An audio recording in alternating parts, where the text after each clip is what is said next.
That is why this is the least productive Florida House of Representatives in the modern history of the Florida Republican Party. Governor Ron Desantis didn't hold back in Pensacola Tuesday, telling voters their delegates are trying to cripple their own party's efforts by joining forces with the other side.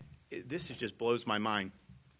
These guys in the Florida House of Representatives, you got a cabal of them in the leadership.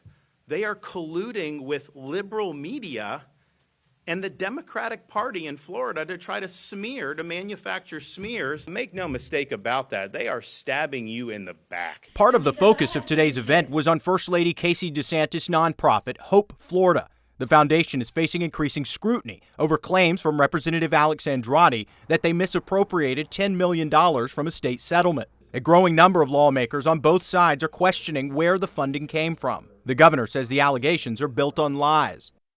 Both Democrats and Republicans are calling for an investigation into Hope Florida. How do you squash this? Where do you move forward from here? Is it just a divide? This is a manufactured hoax. And you have liberal media and liberal Democrats pushing this.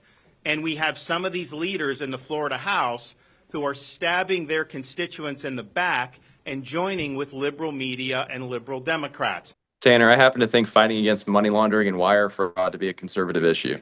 Andrade says the governor or the foundation refused to be transparent about the operations, saying today's event was an attempt to cover up potential fraud. These are public funds that he's responsible to be a caretaker of. I mean, he owes an explanation to the taxpayer about why he thinks taxpayer money is personal piggy bank.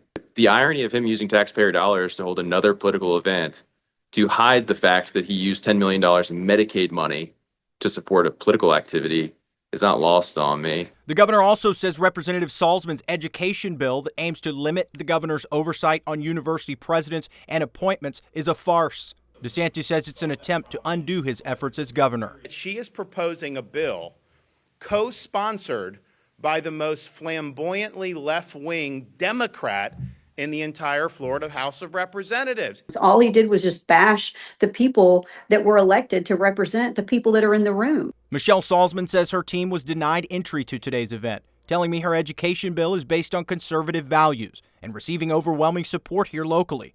Salzman says today's crowd didn't represent the true constituents of this area. They controlled the room so that the governor would feel like he was in a place where his comments were welcome. And his comments were not welcome today. I would say that a majority of Pensacola folks, a majority of the Panhandle folks were extremely irritated. We can both be good at what we do and disagree on policy. We are not in a cult. We are in a political party.